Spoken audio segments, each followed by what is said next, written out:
ក្រោយពីធ្វើការអស់កម្លាំងបងប្អូនខ្ញុំក៏ដឹងថានឹកឃើញម្ហូបអីអូ Facebook ចុះឡើងក៏នឹកឃើញណាអីមានតែស្ងោរជក់សាច់គោឯងហើយបើកម្លាំងបន្តិចទើបមកធ្វើការអស់កម្លាំងផងហើយណាមួយវាងាយធ្វើហើយស្ងោរជក់សាច់គោយើងខ្ញុំគឺថាលឿនទេប៉ុន្តែមានវិធីមួយទៀតក៏លឿនដែរបាទហើយនេះខ្ញុំអត់ធ្វើបែបលក្ខណៈគ្រួសារខ្ញុំក៏ធ្វើបែបហ្នឹងបន្តទៅទៀតដោយជាដំបូងខ្ញុំទិញអាសាច់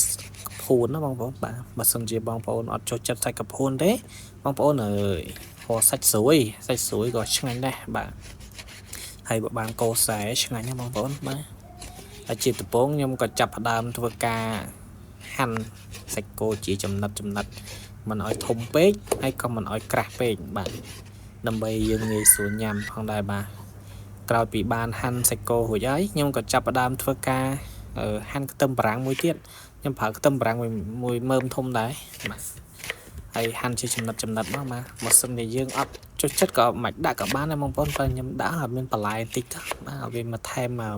វីតាមីនបន្ថែមទៀតបាទហើយក្រោយមកយើងក៏ចាប់ផ្ដើមធ្វើការហាន់ស្លឹកជីបាទមានជីរណាមានជីនឹងវងមានជីប៉ាន់សុយអីហ្នឹងបងប្អូនបាទហើយបងប្អូនចូលចិត្តជីបែបណាដាក់បែបហ្នឹងទៅបាទតែសម្រាប់ខ្ញុំយកតែ2-3មុខនេះទេបាទយកមកស្ងោរជ្រក់សាច់គោនេះផងដែរបាទក្រោយពីយើងធ្វើការហាន់ជីបេះជីហើយក៏ធ្វើការហាន់ក្រូចបាទបងប្អូនចង់ជូរដាក់2ផ្លែទៅតែខ្ញុំដាក់តែមួយបានទេព្រោះសារក្រូចនេះទឹកល្អទឹកច្រើនបាទហើយក្រោយមកក៏ដាំទឹកពុះហើយក៏ដាក់ខ្ញីដាក់ក្រូចស្លឹកក្រូចដាក់ម្រំដេងបាទមានតែប៉ុណ្ណឹងគ្រឿងស្ងោរជ្រក់យើងងាយបាទហើយបើសិនជាបងប្អូនមិនចង់ឲ្យយូរគឺថា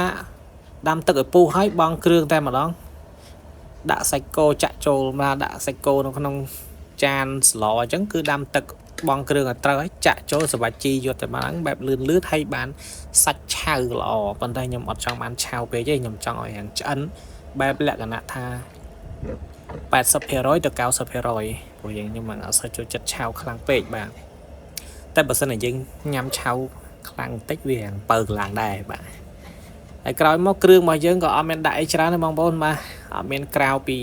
ស្ករសទឹកត្រីប៊ីចេងនិងម្សៅស៊ុបទេបងប្អូនបាទដាក់បន្តិច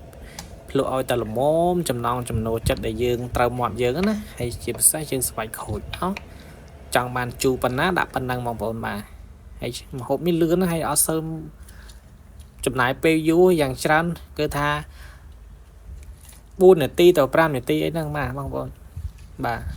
ឥឡូវចាប់ដើមឆ្អិនហើយយើងក៏ចាប់ដើមដាក់ជីជាការបង្ហើយបងប្អូនបាទមានងាយលឿនហើយយើងអាចញ៉ាំបានមកធ្វើការហត់ត្រូវហើយហត់ក្តៅបាយស្រួយត្រូវបងប្អូន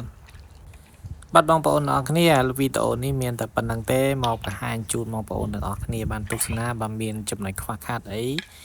សូមខន្តីអភ័យទោសផង